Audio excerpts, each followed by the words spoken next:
how there's no more black success. And what I'm telling you is that a lot of people who come from these countries are wealthy. A lot of Nigerians I know who came here came from good families. They had maids. I want to talk to the maid. Like I'm the maid. I'm the maid. That's who I am in this country. I didn't have a maid or a butler. I come from maids and butlers. Okay? So for you to say that we're the same people because we got nappy hair and dark skin. I had people told me when Obama came along, well, Yvette, he's blacker than you. He's darker than you. So what you talking about? Wait a minute. You seeing us through the prism of complexion as opposed to the prism of lineage? That's the problem. Lineage matters more than everything. And I'm not saying that you can't do business with nobody. You can have other allies. But you have to look at people through the lens of lineage. What is your lineage? And I ask people all the time when they come to me and they say, "But I don't know." I say, first of all, who you? Tell me about your people. Where you come from? I can trace mine to Georgia, Alabama. Where you come from? Where your people come from? Don't come to me just talking we all black. That's not the way politics work.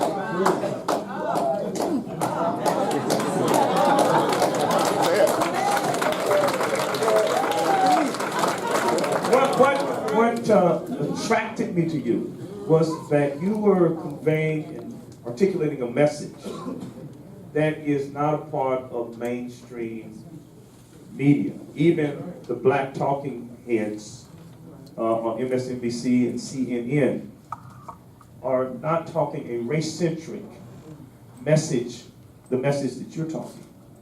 But it is rooted in history. It is the message of they were race men and women from Ida B. Wells to Martin Luther King Jr. But we've moved towards this intersectionalism. Where are our leadership? Where's the leadership? Where are our advocates? I think for the most part, I think we have some good leadership in terms of, I see some good activists in communities, some people like you who are doing good work in the community and trying, but what I'm telling you in terms of the national level,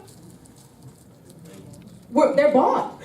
Like they are bought. We have a billionaire class right now. People don't really understand Citizens United and what it did. It ushered in a billionaire class of politics. So you can't even make moves in politics in terms of money right now by being a millionaire.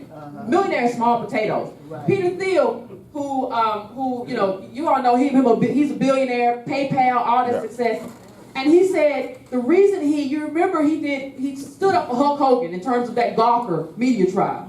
And they said, "Why'd you do it?" And he said, "Well, we all know he had an axe to grind, and that's the power of money." But he said, "Well, a single-digit millionaire has no rights in this country anymore. A single-digit millionaire cannot afford the justice system. So if you're going to tell me that a single-digit millionaire cannot afford the justice system, what does that say about us? And what does that say about your politicians and who's paying them?" There was a great article in the Huffington Post. I'll have to find it and send it to you, which basically showed the Congressional Black Caucus going behind closed doors maneuvering for Wall Street. It's the same Wall Street that targeted us with subprime mortgages and took what little wealth we had a little bit of wealth, and you made sure you got it. And that's what capital does. And that's white capital is on the march, and white capital is taking everything, and they already got our politicians. But don't you feel offended though? Don't you feel offended? You got a guy like Trump who says to black people, "What do you have to lose? You're poor. Your schools are poor. There's high unemployment in your community. What do you have to lose?" I mean, black people are upset with that. Are we poor? He right though. He right though. Like, listen, we handle that question all wrong. Listen, 7 out of 10. I want you to listen to this statistic. 7 out of 10 black people, black kids, born to a middle-class family will fall into the bottom quintile in their life. That means 7 out of 10 of these black kids who are born into good families will fall into poverty. So what do you mean? Yeah, he's right, we're poor. The thing that we should have said is, okay, Trump, you know what? You're right. And what are you going to do about it? Don't tell. You're exactly right. You're exactly right. The middle black family has $1,700 in wealth. The middle white family has $100,000 in wealth. And we save more and work harder. So you're right. Something's wrong. Nothing's wrong with us. Something's wrong with this country. And so what are you going to do about it? The reaction to Trump should not have been, well, you're wrong. We ain't poor. Because let me tell you, if I was a white white president, and black people said that, when you came asking me for something, I'd be like, what you here for? You told me you had it. You told me you was good. I mean, we can have a cup of coffee, but you told me you was good, so let's move on. We don't have to have this conversation. So you have to frame this in a way to where, yes, we're poor. Okay, now, what is your plan in terms of what you're going to do for Black America? What is your agenda for Black America? That is the question. The question is like it's like we have this self-esteem. I don't want to feel this kind of way. I don't want to feel like I'm poor. But the truth is that's the truth. And in a country that productivity used to be tied to how much you were financially compensated for your job. It's not tied to that anymore. And so what happens is we make up with that with credit. So we use credit to make up for what used to be and what should be wages instead of fighting actually for those wages and fighting capital to get our due. And so that's what has to happen. We have to fight to get our due instead of saying we're okay. Say, no, we're not okay. And who's going to do something about us being okay? Because the only way you get my vote is if you say you're going to do something. It's specific. Don't give me no, well, we're going to work with you. We're going to work hard. I've been there before, heard it, done it. I want to see what specifically is on your Black agenda. Do y'all know Barack Obama was the first president not to have a Black agenda? Every other, even white president, even Republicans had Black agendas. Even if they didn't do anything about it, do you know he's the first one not to? How can you represent me and not have a Black agenda? And so how you going to tell a white president now that you got to have a Black agenda? He going to tell you Barack Obama didn't have one. And what'd you do about it? I want you to respond to a couple of videos. One is Johnson at your alma mater, this epic speech, just excerpts of it. Where he talks about Black poverty versus white poverty. And we do know that we have to act. First, Negroes are trapped, as many whites are trapped, in inherited, gateless poverty. They lack training and skills. They are shut in slums without decent medical care. Private and public poverty combine to cripple their capacities. We are trying to attack these evils through my poverty program, through our education program, through our medical care and our other health programs, and a dozen more of the Great Society programs that are aimed at the root causes of this poverty. We will increase and we will accelerate and we will broaden this attack in years to come until this most enduring of foes finally yields to our unyielding will.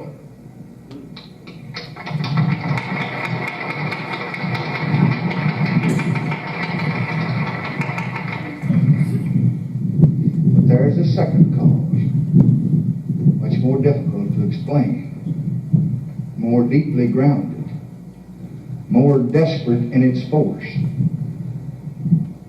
And it is the devastating heritage of long years of slavery and a century of oppression and hatred and injustice. For Negro poverty is not white poverty. Many of its causes and many of its cures are the same, but there are differences. Deep, corrosive, obstinate differences, radiating painful roots into the community and into the family and the nature of the individual. These differences are not racial differences. They are solely and simply the consequence of ancient brutality, past injustice, and present prejudice. Okay. All right. Stop. Okay. All right. Now, he's speaking to the structural and systemic and historic injustice at a historic Black college Howard, which is your alma mater, and the alma mater of William J. Simmons, our namesake. Another president spoke to at a historic black college, Morehouse. And this is what he said. Just as Morehouse has taught you to expect more of yourselves, inspire those who look up to you to expect more of themselves. We know that too many young men in our community continue to make bad choices. And I have to say, growing up, I made quite a few myself. Sometimes I wrote off my own failings as just another example of the world trying to keep a black man down. I had a tendency sometimes to make excuses for me not doing the right thing. But one of the things that all of you have learned over the last 4 years is there's no longer any room for excuses.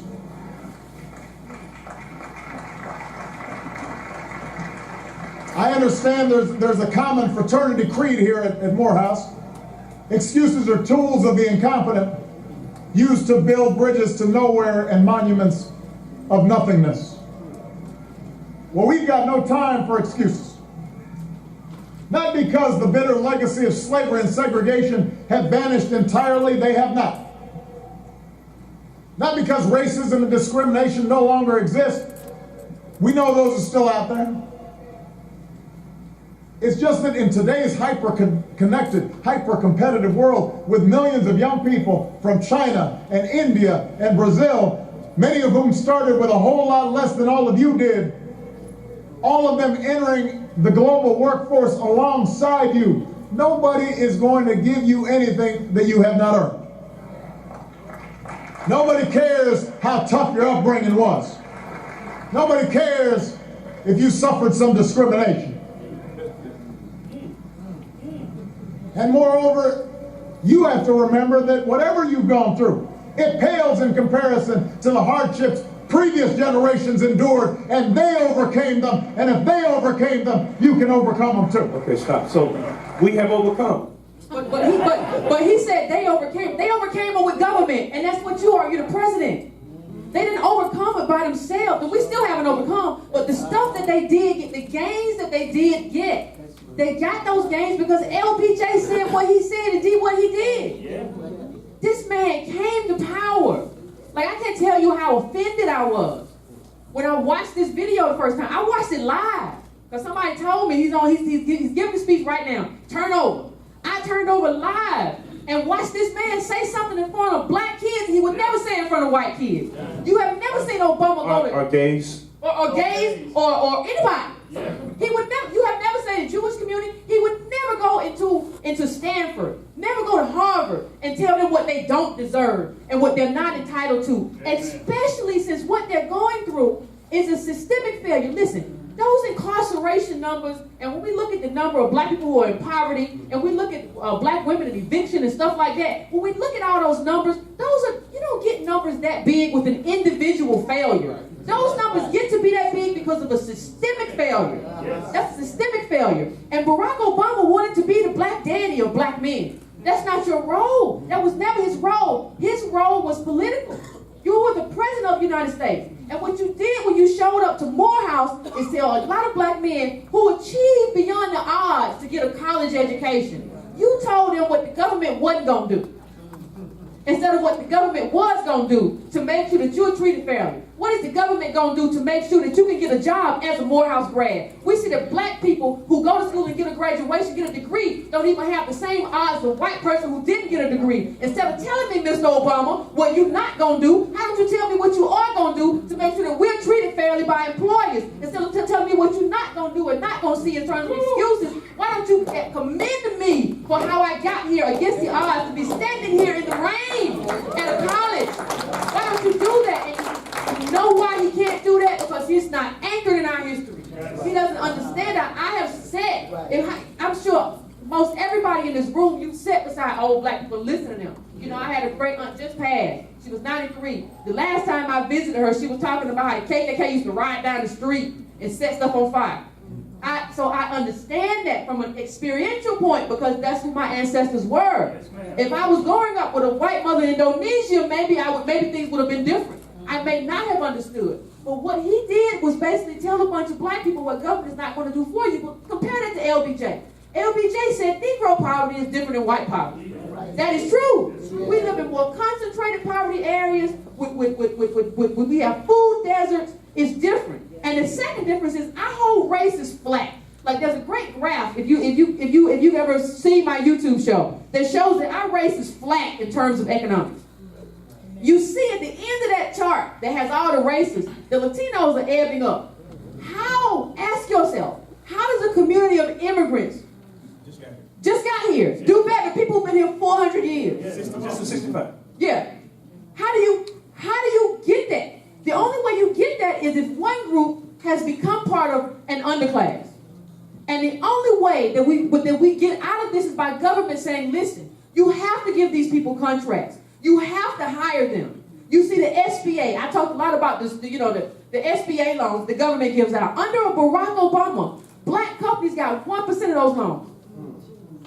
How do you build any kind of black business without black politics?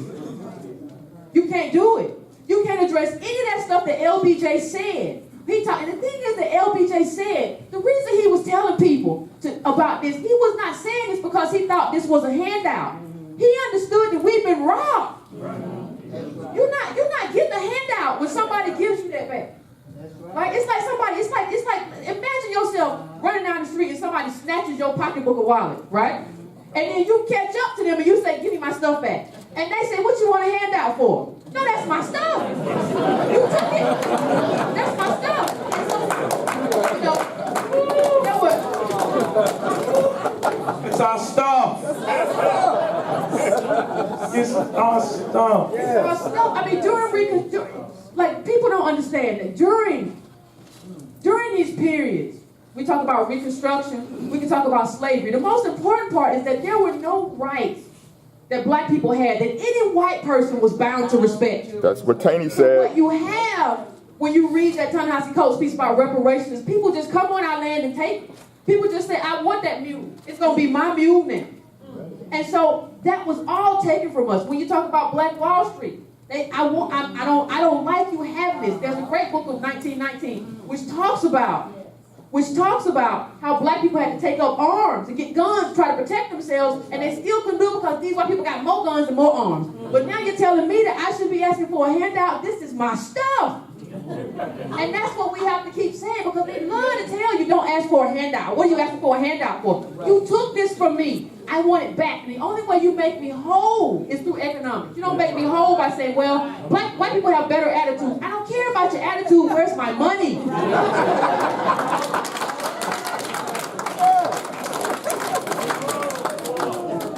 One last question that we'll open it up. You mentioned yesterday several things that should be a part of a black agenda. What are some of those things? And help also explain how politics is about quid pro quo. Well, one of the things, and I'll just bring this up since we were talking about it backstage, and I said, one of the ways that rich white people are kept wealthy is through contracts. And now all of those contracts are contracts, that they came up with. A lot of these contracts are government contracts. There should be a minimum number in terms of percentage of contracts that should be allotted to African-American businesses. And I'm not talking about an African-American business with one black person at the head. I'm talking about audit this company. Is this company a true African-American business? And people say, well, Yvette, what can we do? And I was saying backstage, let's talk about the fact that we got a lot of black men that cut hair. Like, why can't we have black companies that provide, when you go into the military, the Marine Corps, Air Force, that provide the haircuts? That's right. That's money that you can count on, because the government's going to always be the government. It's the richest government, and we're talking trillions of dollars. So, first thing I want to talk about is contract. The second thing I would talk about, too, is loans. When you have a quota the same way in terms of SBA loans, business loans, how do we get 1%?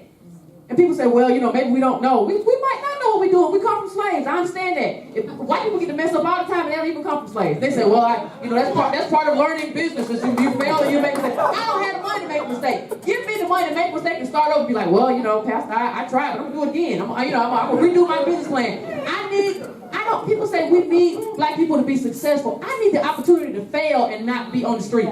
That's what I need. Okay, and that's what black people need. The third thing I talk about, you can't talk about black people and black community without talking about 10,000 per 100,000 black men in cages. You can't talk about that. Cages. Cages. Don't talk about jail. These are cages. These are cages. People, you know, we'll put up the ASPCA commercials about animals and look at how they're being kept in these humane society cages, but nobody cares. You know, that you have black men and some women who are being kept in these cages. There's no way to talk about this without talking about mass incarceration. And why? Why? Don't talk about what black people are doing to go to prison. Talk to me about what white people are punishing. Okay? And why they're punishing those things. Talk about broken windows where you just get to show up. You know, and I see this, and I see you here, and I see you got loose cigarettes and all that kind of stuff. Talk to me why this person on the corner selling loose cigarettes. Eric Garner was a big man. I mean, I'm sure if he had worked and you had given him opportunity for a well-paying manufacturing job at a company, he probably would have took it. Talk to me about the opportunity. Talk to me about the fact that these manufacturing jobs left urban centers to flee black people and went to suburbia and left us in urban America with nothing. So we have to talk, I mean, those are my 3 top things. We have to talk about health care. Why is there no subsidy for me to have insurance? I'm a fan of single payer. But if you're going to have payer, why is there no subsidy for black people? When you think about the fact there's some very good studies now which are indicating that our genetics was actually affected by slavery. That genes aren't static, they turn off, they turn on, they turn off. So maybe you have high blood pressure because of what your ancestors experienced. Not only in the Middle Passage, but the fear and all that stuff. Maybe that's what geneticists are investigating right now. And none of us are talking about how that fits into, which is number 4, like how that fits into reparations. We talk about black farmers lost all their land, but nobody wants to talk to me about, okay, they got a deal, but how was the community as a whole affected by them not having land? And how do you get that land back in the hand? We have less than 1% of like rural land. We have nothing to grow anything on. And there's not a whole lot of land for sale right now. So how do you give me that back? You can't give me that back without reparations. You cannot make me whole without recompense. And that's reparations. That's money. What about HBCUs like Simmons? Excuse me. I have nobody, nobody's ever been able to explain to me why HBCUs aren't free. And we're talking about a multi-trillion-dollar budget. I'm not talking about a student loan. Why should a child who comes from slaves be burdened by student loans? You already took my stuff and now I'm going to be in debt. You already took my stuff, now I'm going to be in debt. Why shouldn't you finance that? You can finance all of this other stuff. You can bail out the banks. You can get in the military billions of dollars that make other people billions of dollars. You can lose a whole bunch of money in Iraq. But you can't pay for HBCUs so the kids who were descendants of slaves can go to college for free? Why? Amen. We're now open for questions. Let's give her a hand. President of Black America. All right, make your questions succinct and brief. Yes, go ahead. In fact, okay? Real quick, do you think we've come as far as we're going to go as African Americans, and what is the biggest obstacle that's keeping us from uniting, galvanizing, and doing more? To answer your first question, I think and this will answer your second question too, how far we go in terms of black people will be determined by black politics. What we have to do, and I say this to people all the time, people talking about black business. Black business is fine, but black business isn't anything without black politics. And what we have begun to believe as a people is that we can do it all by ourselves. I can be an individual, right? I can be an individual, and I got mine, so you got to get yours. We are going to have to go back to a time where we do stuff collectively. There is no mine. There is only we. And there is only how we work together to get these politicians. And I know that's a long play. Especially we got a Republican, we got people who are talking about turning the clock back. I understand all of that, but I don't get involved in ideology. I just get involved in where's the money and what pocket is that money going into. That to me just kind of puts it all in place. I don't want to talk about ideology. I don't want to talk about, well, I'm a leftist, I'm a Republican, I'm a Democrat. Listen, it's money going into black pockets. And not just black individual pockets, because you don't get anywhere through being individual. Like we look at Magic Johnson, or we look at Michael Jordan. You're talking about individual millionaires, singular individual millionaires. Communities are not built with singular individual millionaires. Communities are built when everybody got something. I don't want to be the one that got away. I want to be the one who's part of a community who gets their due. So, question. My name's Gillian C. I'm a descendant of African American slaves. When you know who we were. My family came to Kentucky with the Speed family, and my family built what was known as Louisville Seminary, now University of Louisville. And so I asked the question, I say that to ask the question. We started out talking about immigrants, and much of what you say reminds me of Dr. Claude Anderson. And he coined a phrase called non-immigrant Americans. He says that's who we are. And he spoke of it for many years, but he said he couldn't gain any traction. So in all that you said, I'm hearing you say this. So you think this is something we should pursue instead of black people, Negroes, the other N-word, and people of color, non-immigrant Americans? Well, I thank you. I think part of the reason that it doesn't get any traction is I think the Democratic Party has done a very good job at paying off groups of people to vote for them, but they're paying them off with stuff that's supposed to be for us. So you heard LBJ say this affirmative action is for you.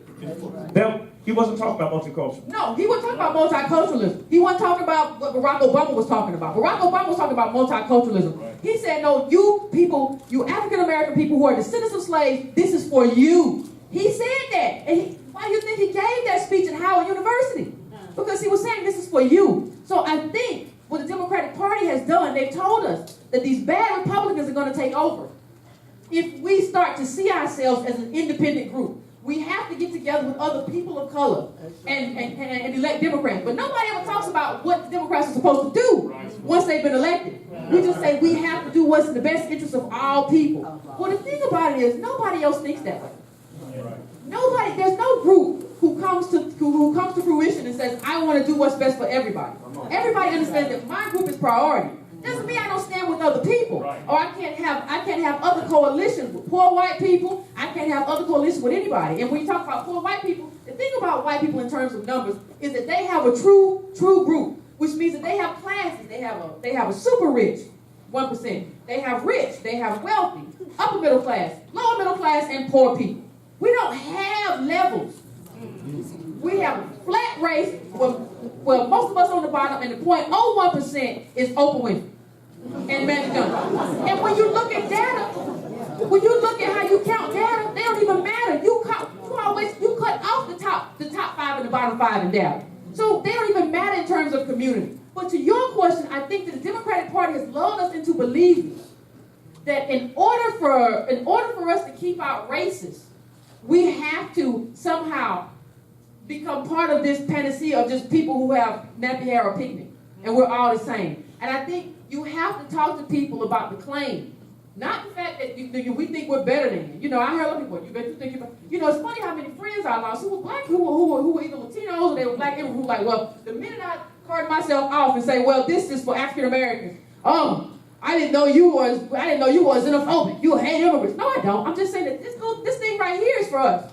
The minute you say that, though, everything falls apart. But when everything falls apart, it means it was built on sand anyway. It was built on you climbing up on my back. And I'm not going to do that on you. Climbing up on your back. Climbing up on my back. You taking something that was designed for me, you take it for yourself, and all the while you take it, you say, you my brother, you my sister, and you take it and you move up, and I'm still here. And I'm not supposed to change anything about my thing. Okay. Oh my God. My question is, I am a descendant of American slave. I've been claiming it now for 15 years. So my question is, and I've been working towards this, and I need to hear you articulate this question, okay? We found out through my organization, Descendant of American Slave Inc., is that humanity is what this country robbed from our demographics of people by making us 3/5 a people based on color. So we've decided that 1776 needs to be addressed through the Declaration of Independence because it has never been addressed about our humanity. When we get our humanity right, then we get our culture right, and we name ourselves as the citizens of America. So my question is, are we not descendants of American slaves? Did this country create American slaves, yes or no? We are descendants of American slaves. Chattel slaves, that's who we are. And I want people to push back against one thing. A lot of people say this is another con. There are a lot of cons that get played on us. One of the cons is, well, slavery was over a long time ago. Right. Let me tell you something. If you get a chance, you ain't got to read the book. Go to YouTube and there's a video called Slavery by Another Name. Right. Peonage slavery lasted until the 1940s. Right. The 1940s, you had no control over your body. So women had their sons and stuff just disappeared. Husbands just disappeared. They making them work. They making them work for corporations that are making big money. These money is still around today. But nobody ever paid that money back. Okay? So you think 1941 to 2017, that's no time.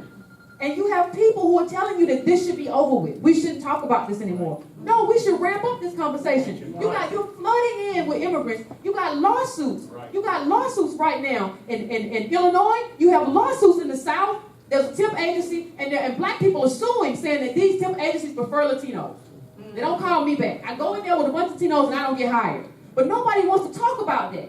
And even in the top, so you have the Ivy League, who will be replaced a lot by black immigrants, and you at the bottom will be replaced by immigrants. So when are you gonna fit in? This country you built, and there's no space for you? No, something's got to give. Couple more questions. I agree with you on the issue of the claim. I think that we are unique people. And I just recently had an airplane trip where I damaged some luggage. And when I submitted that claim to the United Airlines, they gave me a claim number. And I think that we as descendants of African slaves, of American slavery, we should be given a claim number, or in effect submit an invoice with an invoice number seeking payment for what is due for the labor that we've rendered. What do you say about how we should go about creating this claim number to advance this claim that's due us? Well, you know, I don't agree with anybody all the time. I agree with Ta-Nehisi Coates, sometimes of the Atlantic, you all know what I'm talking about. But the reparations piece he did was really good. And I think that, and there's a bill in Congress right now to study. Just study. Nobody's asking you to do anything. Just study reparations. And we can't get people, you can't get people to pass that bill. If I'm in a state where this person, you're not gonna get my vote. I don't care who you are. You don't even want this bill to pass, but we can study what we're owed. We can't even study the claim because the government's gonna give us that due if it's time to get due. But the government is saying, I don't even want to study. And they don't study it because they know what that number's gonna look like. That's like that airline throwing away your ticket because you had a lot of expensive stuff in the suitcase. Right? And so we have to push people. You have to at least push this bill when you study it. You gotta study it. Once we get that number, studying that, pass that bill, we can at least get that number. Getting that number is the first step because they don't want you to get that number because they don't want you to have the money that's associated with that number. Yvette, one last question. Okay, I'm sorry. Okay, thank you so much. Real quick, I just want to ask, we talked earlier about planning, the planning stages, and how we've always had plans with African Americans. Well, the presidents had plans with African Americans in America. And I kind of want to just kind of talk about, like, as far as planning, and why is it, has it progressed, and why do we see ourselves keep reorganizing as a people? Why do we see ourselves keep reorganizing as a people? I think because that's a hard question. But I think because we have a lot of people that run away. We have a lot of people who we build up as leaders, whether they be entertainers, whether they be politicians, and then when they get where they go, and they run away. And so then we start building a new leader. Well, you can't just keep building people. Eventually somebody's got to stick around and do the work. So we always building people. We stay building. Well, this didn't work out. We're going to do this new movement. This didn't work out. Well, he came there, he sold out. If he sold out, he got to go. But it's easier to build somebody else. So you can't live life building. This is like you're trying to build a house. And every time you build your house, somebody comes and say, well, that's a nice house, I got it, I'm gonna take it. When you gonna get to live in the house? So I think that's part of what we're experiencing is we get people, you get people who leverage everything that is black, even in terms of like, it's funny, we were talking about Antonio Moore. Antonio Moore does videos through Tone Talks, check that out too. I'm on Breaking Brown on YouTube. Yes, I'm talking about Tone Talk. So, but he had a great thing about how, what happened with Michael Jackson in terms of getting on MTV. There were a lot of people who were leveraging that and said, this is black and we're going to talk about how the fact you want to let a black person on MTV. But then you get to a space, I'm not trying to say anything, don't get on me too bad. But I'm just saying, like, Michael Jackson gets to a point where he's like making songs like it don't matter if you black or white and all that kind of stuff. We let people run away. You don't get to be built up by us, then go raceless all over a sudden. And then talk about how race don't matter all over a sudden. How can we follow you? I listen to you every Monday night and every Wednesday night at 9 o'clock, breakingbrown.com. Tell us what your personal goals are and how can we help advance you as you are advancing the descendants of American slaves. Well, yeah, every Monday and Wednesday night I do a YouTube live show. Okay, Ivy Osei Frimpong, and Ivy has a Ghanaian father, but he's also like, I can tell you from being an immigrant how they try to clean your clock sometimes. He's very honest about, why these people came and all that kind of stuff. So we have very honest conversations. But if you go to YouTube and just type in Yvette Carnell or Breaking Brown, my YouTube channel comes up. It has about 20,000 subscribers. So, the first thing you can do is just, like that channel, subscribe to that YouTube channel, because that's where we are every Monday and Wednesday night, 9 p.m. Eastern Standard Time. The second thing I'm on Twitter, at Breaking Brown. Somehow I had another Twitter account, Yvette, but I got locked out. Couldn't want to let me back in. so that I'm on Facebook. You can follow me on Facebook, Yvette Carnell. I'm on Facebook as well. And breakingbrown.com. If you want to, I send out a newsletter every week. I send out a newsletter. And the newsletter, it costs $2 a month, 50 cents per newsletter, because I set my price point. That's another problem. People set their price point not for black people. Setting a large price point in a black community, you don't understand your community. So, so it's a news links that I think that are good for black people to have in terms of having these conversations. Because you got to come with your intellectual weaponry. You got to have an intellectual arsenal when you come up against these people. Your intellectual arsenal got to be right. So when you talk about what my plans are, I'm all about political education. Like I want to get my community to the point to where they can, when they not only are we pushing politicians to do what we got to do, but they understand why, because we have political education. We can out-debate anybody because we have the data. Because data matter, numbers matter. Don't come to me about no story. Don't come to me about no empty. Don't come moralize to me. Data matters. This is where we are. According to the data and according to the numbers, this is where we are. So I'm all about political education and bringing people information that they know. I want to build black media. Because when you talk about Ida B. Wells, she had black media. Simmons. Yeah, there you go. There we go. Do we have Simmons? Look at what all this stuff went together to create Simmons. And then all these people here. We're on those shoulders. But the thing that the 1996 Telecom Act did is destroy black media. So we can't even get our stories out. We can't even get our information out. And that's what I'm about, building that. If I could have my brothers, I would have like some investigative reporters and people going out doing these stories. Like that's the end game for me, to have a real black media, bought, owned by black people. And we can donate to. Yeah, you go to breakingbrown.com, you can donate. And your newsletter. The newsletter is $2 a month. You can donate. The main page of Breaking Brown takes you to a link to subscribe to the newsletter. Once you go on to Breaking Brown, if you want to make a monthly donation, you can do that at the Breaking Brown homepage. You can also go to donatebrown.com. And if you want to be on my news list, just go to subscribetobrown.com, where I try to just keep a list of people. And sometimes I send messages out there because I don't ever know when Facebook. I've been banned from Facebook before. I don't know when Facebook gonna shut down. I don't know when YouTube gonna shut down. I like to just have my people all in one place. So, Ladies and gentlemen, Yvette Carnell. Let's give it to her. Come on. Don't forget to support Fredericks. Support the brothers in the hood. Let's keep them employed. Get your meal in Fredericks. Come on, let's give it to her. Come on, let's give it.